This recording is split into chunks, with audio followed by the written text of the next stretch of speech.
Hello everyone, I hope आप सभी लोग बहुत अच्छे होंगे और उतने ही अच्छे तरीकों से आप सभी लोगों की पढ़ाई चल रही होगी। तो आपके बोर्ड एग्जाम की तैयारी के लिए, आपके प्रैक्टिस के लिए हम लोग देखने वाले हिंदी का इंपॉर्टेंट क्वेश्चन, जिससे आपकी जो जितना भी तैयारी हुआ है उस चीज को आप खुद जांच करो, आप खुद को सेल्फ टेस्ट कर पाओ कि आपकी कितनी तैयारी हुआ है, कितना बाकी है। तो आप जो भी इंपॉर्टेंट क्वेश्चन बताया जा रहा है उसको बहुत ध्यान से देखेंगे और वीडियो के साथ ही आपका खुद का जो है टेस्ट लेते चलना है। कौन बनेगा कौन नहीं बनेगा ये आपको देखना है, ठीक है। तो चलो आगे बढ़ते हैं। हम लोग आपका हिंदी विशिष्ट की हम लोग क्वेश्चंस देखने वाले। आपके बोर्ड एग्जाम में भाई 80 मार्क्स की आएगी, समय उसके लिए 3 घंटा दिया जाएगा। कंप्लीटली इस तरीका से आपको फॉर्मेट में दिया जाएगा, ठीक है। तो जो भी निर्देश है उसको फर्स्ट वीडियो, इसलिए जो भी निर्देश है उसको ध्यान से पढ़ लो, क्योंकि इसके बाद जो भी वीडियो आएगा उसमें आपको ये निर्देश जो है नहीं बताया जाएगा। हम सेट ए देख रहे हैं, सेट बी सेट सी भी आपको प्रोवाइड कराया जाएगा प्रैक्टिस के लिए। तो देखो निर्देश 1 पर देखो, सभी प्रश्न जो है हल करना आपका अनिवार्य है, ठीक है। प्रश्न पत्र के प्रश्नों को 3 खंडों क ख ग में 3 खंड में जो है हमारा प्रश्न पत्र जो विभाजित है। फिर थर्ड जो क्या निर्देश दिया है कि खंड क में 2 प्रश्न है जिसमें 16 अंक निर्धारित है, बोल रहा है, ठीक है। फिर इसमें खंड ख में 5 प्रश्न है जिसके 4 प्रश्नों में विकल्प दिए गए। खंड में कुल 20 अंक निर्धारित है और ग में आरोह भाग में 32 अंक निर्धारित है और ग के वितान भाग में 12 अंक निर्धारित है। इस तरीके से आपको बोला गया है, ठीक है। तो चलो देख लेते हैं, सभी प्रश्नों को आपको ध्यान से देखना है। फर्स्ट खंड क का इंपॉर्टेंट क्वेश्चन देख लेते हैं। तो इसमें प्रश्न पहला क्या बोला जा रहा है कि अधोलिखित अपठित गद्यांश को ध्यान पूर्वक पढ़कर इन पर आधारित प्रश्नों को आपको उत्तर देना है। तो भाई जो भी प्रश्न दिया आपकी स्क्रीन पर है उसको आपको क्या करना है, ध्यान से पढ़ना है। फिर नीचे हम आपको प्रश्न दिखाएंगे, उन प्रश्नों को आपको आंसर्स देना रहेगा, ठीक है। तो पूरी चीजों को पढ़ लो एक बार अच्छे से, ठीक है। वीडियो को रोक लो और पढ़ लो, ठीक है। पढ़ लिए तब हम लोग आगे बढ़ते हैं। इसके प्रश्नों को बता देता हूं कि आपको किस टाइप से इसमें से प्रश्न दिया गया है। तो देखो आपकी स्क्रीन पर है, ऊपर पढ़ने के बाद आपको जवाब देना है कि देशवासियों के लिए गर्व की बात क्या है। 2 अंक मिलेगा, तो 2 अंक के हिसाब से आपको लिखना पड़ेगा। देश की असतित प्रगति से जुड़ा धुंधला पक्ष क्या है उसको लिखना है आपको। नैतिक चरित्र से लेखक का क्या आशय है उसको बताना है। फिर नैतिकता मरी नहीं है, नैतिकता मरी नहीं है, उसमें पक्ष में या विपक्ष में, पक्ष या विपक्ष में अपने विचार दो ना। पक्ष के हिसाब से भी दे सकते हो और विपक्ष के हिसाब से भी उत्तर जो है दे सकते हैं। देश की प्रगति कब निरर्थक हो सकती है इसको आपको लिखना है। फिर प्रस्तुत गद्यांश के लिए उचित शीर्षक देना। फिर समाज अनैतिक पहलू से कब मुक्ति पा सकता है उसको आपको लिखना है। इस तरीके से कंप्लीट आपको बहुत अच्छे से इसको कर लेना है, क्लियर है। फिर नेक्स्ट क्वेश्चन की ओर आपके बढ़ते हैं, नेक्स्ट पेज की। देखो क्वेश्चन नंबर 2, इस पर क्या बोला जा रहा है कि अधोलिखित अपठित काव्यांश को ध्यान पूर्वक पढ़कर इन पर आधारित प्रश्नों के उत्तर देना। तो अभी देखो आपका क्या काव्यांश है, तो काव्यांश को आपको ध्यान से पढ़ना है। भाई देखो क्या बोला जा रहा है, जब भी भूख से लड़ने कोई खड़ा हो जाता है सुंदर दिखने लगता है।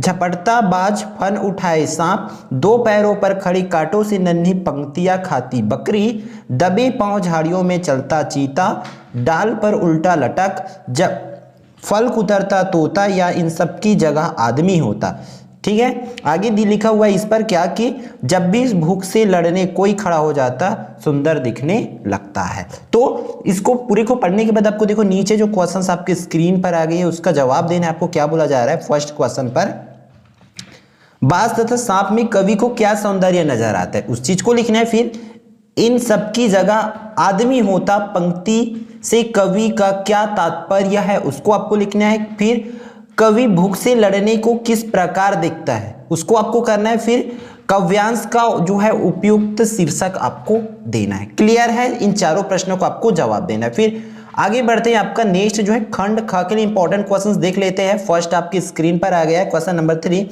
निम्नलिखित में से किसी एक विषय पर लगभग जो है आपको 200 शब्दों में सारगर्भित निबंध लिखना है। तो इंपॉर्टेंट क्या क्या आपके लिए देख लो। क्यों ना करें हम परहेज पॉलीथीन से, ये वाला कर सकते। वृक्ष धारा के आभूषण, खेलकूद और स्वास्थ्य, सत्संगति का महत्व। आप 12th वाले हो भाई, आपको बस टॉपिक मिलनी चाहिए, आप अपने आप से खुद से क्रिएट कर सकते हो, आप निबंध जो है लिख सकते हो, इतने आप कैपेबल हो, तो कम से कम 5-6 ऐसे कर लिए रहो, टॉपिक जो है आपको याद रहे या उसके अंदर की चीजें आप लोग लिख लेंगे, ठीक है। फिर आगे नेक्स्ट क्वेश्चन नंबर 4, इस पर क्या बोला जा रहा है कि किसी दैनिक समाचार पत्र के संपादक को एक पत्र लिखना है जिसमें जगह जगह आवारा घूमने वाले पशुओं की ओर जनता और संबंधित अधिकारी को ध्यान क्या करना है, आपको खींचा गया हो। इस तरीके से एक आवेदन लिखना है, किनको, दैनिक समाचार पत्र के संपादक को। इसके अथवा में दिया गया है, भाई देख लो ध्यान से, ये भी आपके लिए इंपॉर्टेंट है। अपने प्राचार्य को एक पत्र लिखे जिसमें आपके सहपाठी अशोक चौधरी द्वारा लॉकडाउन की अवधि में प्रशंसनीय कार्य के लिए उन्हें सम्मानित किए जाने का और अनुरोध हो, ठीक है। तो ये दोनों इंपॉर्टेंट क्वेश्चन है, भाई दोनों को कर लेंगे। आपको जो भी निबंध बोला गया उसको कर लेंगे, ठीक है। और इसमें आपको जो भी बताया गया है आपको पत्र, उसको भी तैयारी कर लेंगे। क्लियर है। आगे बढ़ते हैं आपके नेक्स्ट क्वेश्चन की ओर। क्वेश्चन नंबर 5, इस पर क्या बोला जा रहा है, आपकी स्क्रीन पर है, निम्नलिखित प्रश्नों को उत्तर देना है। तो फ्रीलांसर पत्रकार किसे कहते हैं उसको बताना है। फिर फोटो पत्रकारिता का महत्व आपको लिखना है। संचार से आप क्या समझते हैं और संपादक के प्रमुख कार्य कौन कौन से, इसको लिखना है। तो आपको एक चीज और बता दूं, हमने ऑलरेडी हिंदी की इंपॉर्टेंट क्वेश्चन जो है खंड खा और खंड खा के ग के लिए, दोनों के लिए इंपॉर्टेंट क्वेश्चन ऑलरेडी प्रोवाइड करा रखे थे।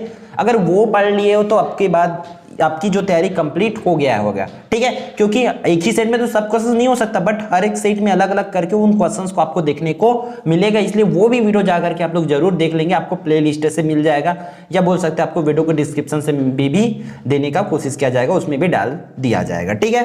तो अगला क्वेश्चन, कहानी के किन्हीं 3 तत्वों को समझाना है, नाटक के किन्हीं 3 तत्वों को आपको लिखना है। प्रश्न 6वां। फिर नेक्स्ट क्वेश्चन की ओर बढ़ो। क्वेश्चन नंबर 7 हुआ, इस पर क्या बोला जा रहा है कि बड़े शहरों की जीवन की चुनौतियों के विषय पर आपको आलेख लिखना है। फिर खाद्य पदार्थों में मिलावट की समस्या पर एक फीचर लिखना है। ऊपर वाले में आलेख और नीचे वाले में फीचर लिखना है। क्लियर है। फिर आगे बढ़ते हैं आपका ग में, खंड ग में इंपॉर्टेंट क्वेश्चंस देख लेते हैं। इस पर क्या दिया हुआ है, देखो, निम्नलिखित काव्यांशों पर आधारित प्रश्नों के उत्तर जो लिखना है। तो काव्यांश ये दिया हुआ है, पूरी चीजों को अच्छे से पढ़ लेना है। फिर आपको नीचे जो भी क्वेश्चंस दिया हुआ है, जैसे कि आपकी स्क्रीन पर आप लोग देख पा रहे होंगे, फर्स्ट क्वेश्चंस क्या बोला जा रहा है कि उपरोक्त छंद में कवि ने समाज के किन किन लोगों का वर्णन किया, उसको लिखना है। फिर पेट की आग बुझाने के लिए लोग क्या क्या करते हैं, उसको लिखना है। फिर पेट की आग की भयानकता उन्हें किस कृत्य के लिए मजबूर कर देता है, उन चीजों को आपको लिखना है, ठीक है। फिर आगे बढ़ते हैं, आपको प्रश्न क्रमांक 9 पर चलते हैं। यहां पर भी काव्यांश दिया, काव्यांश को पढ़ करके नीचे जो 2 क्वेश्चन दिया है, जैसे कि पांति बंधे बगुलों को सौंदर्य को स्पष्ट करना है और बगुलों की पंख की शिल्प सौंदर्य को स्पष्ट जो है आपको करना है, ठीक है। आगे आपका 10वां और 11वां क्वेश्चन आपकी स्क्रीन पर इंपॉर्टेंट देख लेते हैं आपकी बुक से। क्या बोला जा रहा है कि कविता के बहाने बताएं कि सब घर एक कर देने के मायने क्या है, सब घर को एक कर देने के मायने क्या है। फिर दूसरा, उषा कविता के आधार पर उस जादू को स्पष्ट कीजिए जो सूर्योदय के साथ टूट सा जाता है, ठीक है।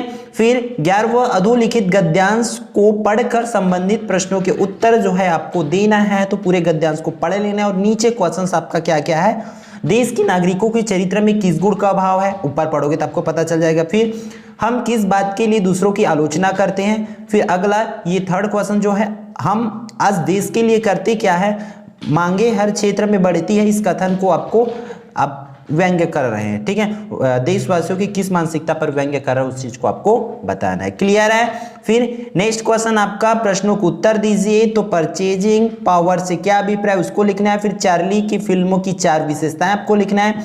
फिर लट्टन पहलवान ने ऐसा क्यों कहा कि मेरा गुरु कोई पहलवान नहीं यह ढोल है करके क्यों बोले, उसको लिखना है। फिर आदर्श नियम की कोई 3 शर्तें जो है आपको याद होनी चाहिए, उसको लिखना है। क्लियर। फिर बुक से अगला क्वेश्चन देख लेते हैं आपका, सिल्वर वेडिंग की कहानी के आधार पर पीढ़ियों के अंतराल के कारणों पर प्रकाश जो है आपको डालना है और साथ ही साथ अंतराल को कुछ इस पर इधर है, ठीक है। तो कुछ कहा कैसे जा सकता है, इस चीज को आपको स्पष्ट करना है, ठीक है। फिर आगे बढ़ते हैं, सिल्वर वेडिंग कहानी के आधार पर यशोधर बाबू के व्यक्तित्व की प्रमुख विशेषताओं पर आपको जो है प्रकाश डालना है। तो ये रहा इंपॉर्टेंट क्वेश्चंस। फिर आपका लास्ट क्वेश्चंस देख लेते हैं इस सेट ए में से, ठीक है। क्या दिया हुआ है कि मोहनजोदड़ो का अनूठा नगर नियोजन आधुनिक नगर देखो नगर नियोजन और किसका, मोहनजोदड़ो का नगर नियोजन और आधुनिक नगर नियोजन के प्रतिमान नगरों से बेहतर क्यों है, उदाहरणों के आधार पर आपको स्पष्ट करना है। इसके अर्थों में ये वाली क्वेश्चन को करना है। कौन सा? जाति प्रथा को श्रम विभाजन का ये ग्रुप मानने के पीछे डॉक्टर अंबेडकर के क्या तर्क है, उस चीज को लिखना है। फिर इसमें देखो 14 में ख सेक्शन भी है। ख में क्या बोला जाए? झूठ कहानी आधुनिक किशोर किशोरियों को किन किन मूल्यों की प्रेरणा दे सकती है, हमें क्या सीख मिलती है, उस चीजों को आपको करना है। फिर इसके अर्थों में ये वाली है, एन की जो डायरी है अगर एक ऐतिहासिक दौर का जीवन दस्तावेज है तो साथ ही उसके निजी सुख दुख का भयानक उथल पुथल का भी। इन पृष्ठों में दोनों का फर्क मिट जाता है। इस कथन पर विचार करते हुए अपनी सहमति असहमति पूरे तर्क सहित व्यक्त करना है, लिखना है। क्लियर है? तो ये रहा आपका 14 इंपॉर्टेंट क्वेश्चंस। नेक्स्ट सेट में भी हम फिर से आपका 14 क्वेश्चंस लेकर आने वाले हैं, तो तब तक इन क्वेश्चंस को आप अच्छे से प्रैक्टिस कर लीजिए, तैयारी कर लीजिए, जिससे आपके एग्जाम में अगर आता है ये क्वेश्चंस तो आपसे बन जाए। ठीक है, तो फिर मिलते हैं नेक्स्ट वीडियो में। आई होप ये पूरी वीडियो आपके लिए यूजफुल होगा, तो एटलीस्ट यूजफुल है तब लाइक जरूर कर देंगे और अपने दोस्तों को शेयर जरूर कर देंगे, ताकि आपके जैसे भी उनका भी जो तैयारी है बहुत अच्छे से होती रहे। ठीक है।